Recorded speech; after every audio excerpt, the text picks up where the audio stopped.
Oke, assalamualaikum teman-teman, kembali lagi di channel saya. Jangan lupa klik like, subscribe, dan juga komentar untuk menambah wawasan dan juga sharing berbagi pengalaman berkaitan dengan bisnis. Di video kali ini saya ingin meneruskan ke video sebelumnya berkaitan dengan penghitungan HPP ya.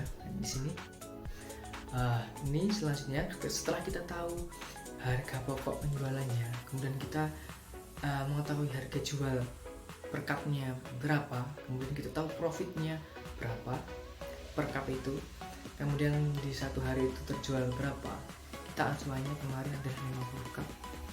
Jadi katakanlah 50 cup itu kemarin hasilnya 105.000 ya, 105.000 untuk satu hari 50 cup. Ya, kita di sini akan menghitung lagi setelah itu pengaturan keuangan gimana sih ya, biar nanti bisa dipisahin dana pribadi, dana buat bisnis dan juga keuntungannya itu. Ya bisnisnya tetap jalan, tetap tetap jalan cash flow-nya. Cuma disclaimer ya, ini untuk skala bisnis yang kecil.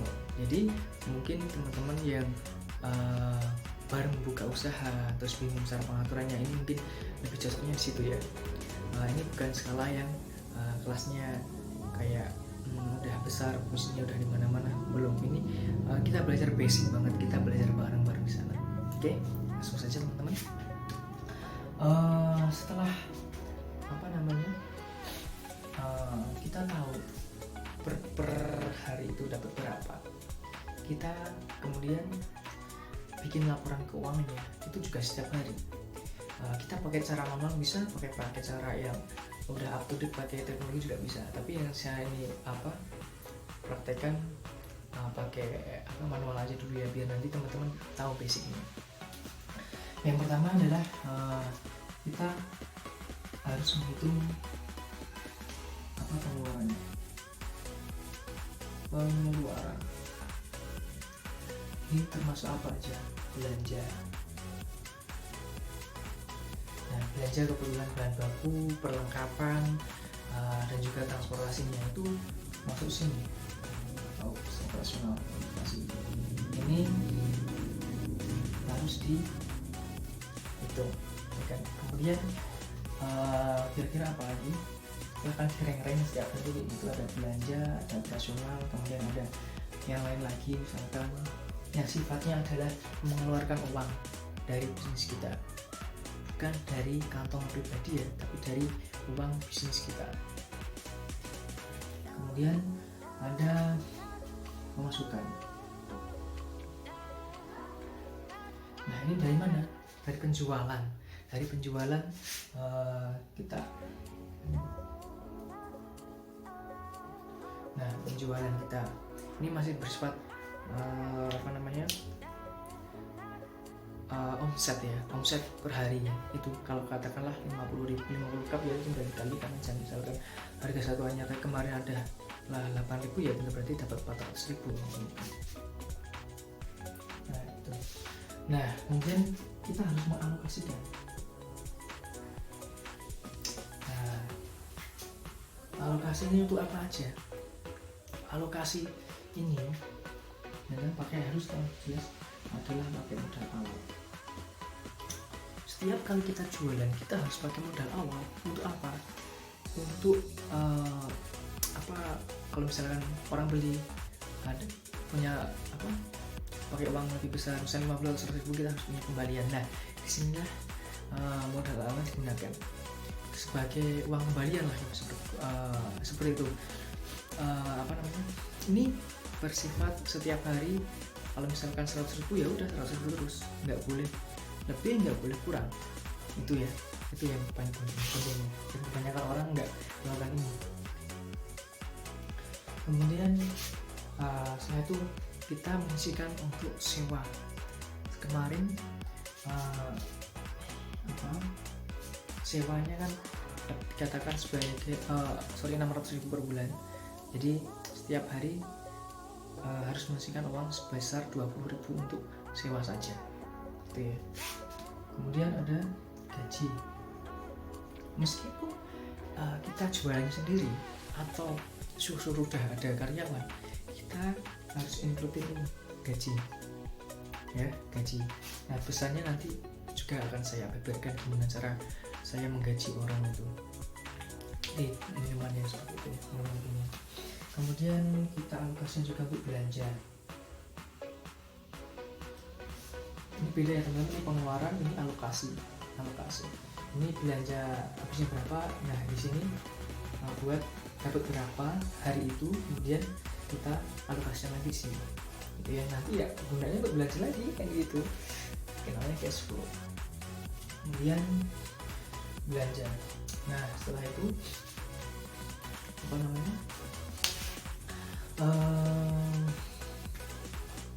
kita harus memastikan kebutuhan terbuka. Nah ini kita kadang lupa gitu kan, bahwa kadang di bisnis itu kan ada sesuatu yang biasanya kita nggak nyangka perluan ini gitu, atau menambah alat ini. Nah itu kita harus punya dompet tak terduga. Kemudian profit. Nah profit ini didapat dari penjualan tadi, karena kita sudah mengetahui satu cupnya profitnya berapa, tinggal kalikan hari itu kali berapa, dapat berapa cup, tinggal kalikan masuk sini ya. Jadi yang selama ini saya praktekin di bisnis saya yang minuman kekinian itu, oh iya kalau saya belum kasih tahu ya, jadi bisnis saya punya bisnis namanya itu Jeju Coffee and Bubble. Jeju Coffee and Bubble. Jadi saya jualan kopi dan juga minuman bubble boba gitu yang kekinian gitu ya. Nah itu yang sekelumit bisnis saya salah satunya.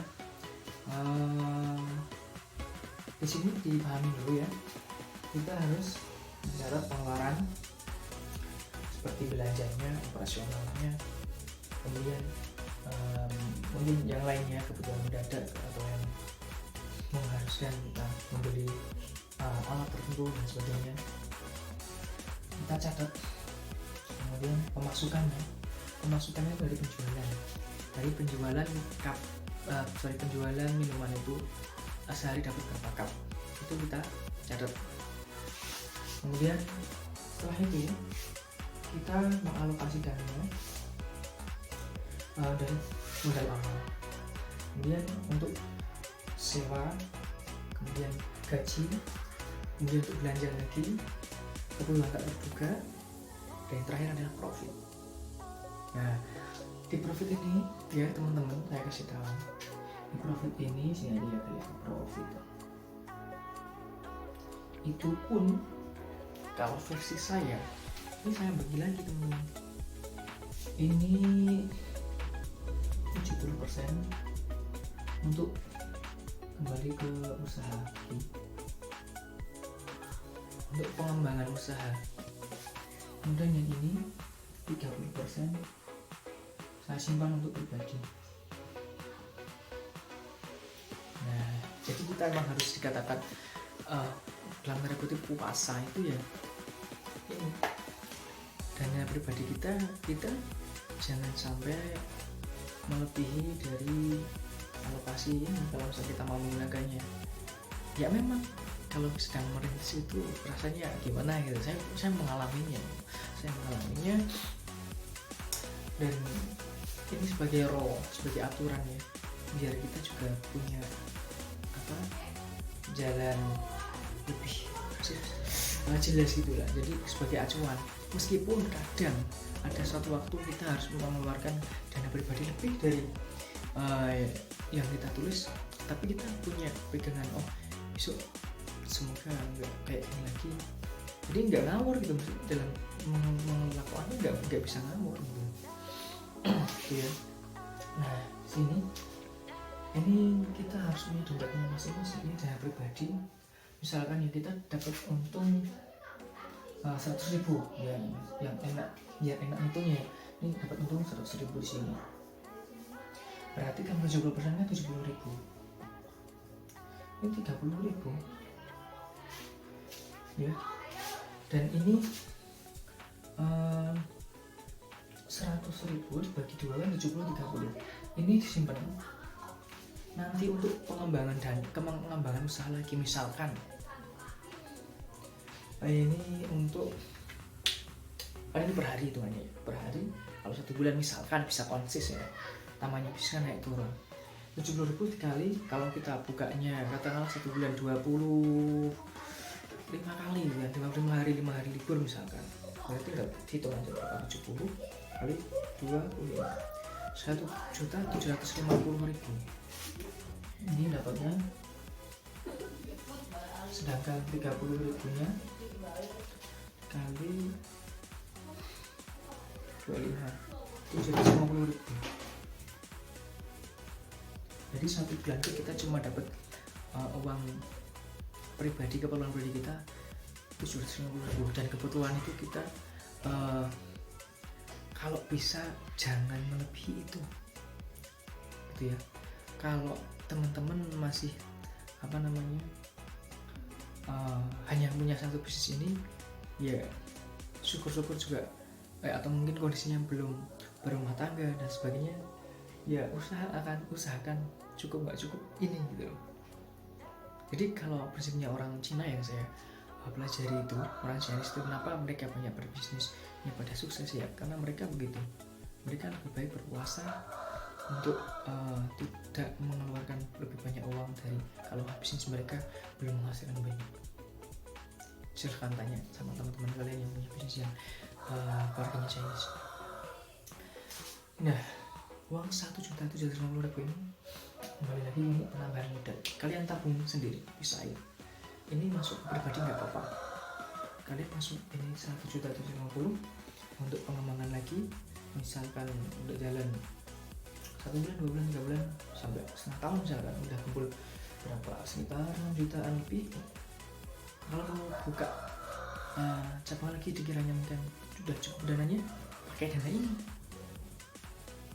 Dan dana yang sebelumnya yang di sini, yang di cabang awal itu sudah tetap ada gitu. Jadi cash flow ini terpisah ini udah terpisah. Terpisahnya di profit ini, profit untuk ini. Ada gambaran nggak teman-teman? Kalau ada gambaran mohon untuk komen di bawah. Kalau kurang jelas di mana, dan bisa sharing seperti apa yang ingin tanyakan gitu kan ya. Jadi gitu, profit dibagi jadi 2, untuk satu pengembangan usaha, satunya untuk pribadi. Dan dana ini kamu simpan sendiri pakai rekening sendiri, dana usaha, kemudian dana pribadi juga itu. Nah, disitulah mulai diatur keuangan kita, catatan keuangan kita menjadi lebih lebih tertata. Jadi kalau mau pengembangan juga enak. Jadi kita nggak, kalau tahu kondisi dompet pribadi kita segini, jadi bisa menyesuaikan diri lah. Mau beli barang yang misalkan melebihi harga itu ya, sekiranya nggak cukup ya jangan. Tapi kalau cukup ya nggak apa-apa. Kurang lebih seperti itu. Mungkin ada gambar nggak dari apa yang saya jelaskan di sini? Ya, semoga menjadi ilmu yang manfaat buat teman-teman. Terus semangat, terus berkarya, mandiri. Semoga teman-teman yang juga punya usaha semakin berkembang, punya banyak cabang dan punya banyak karyawan, semoga barokah semuanya. Jangan lupa bersolawat. Saya akhiri, wassalamualaikum warahmatullahi wabarakatuh.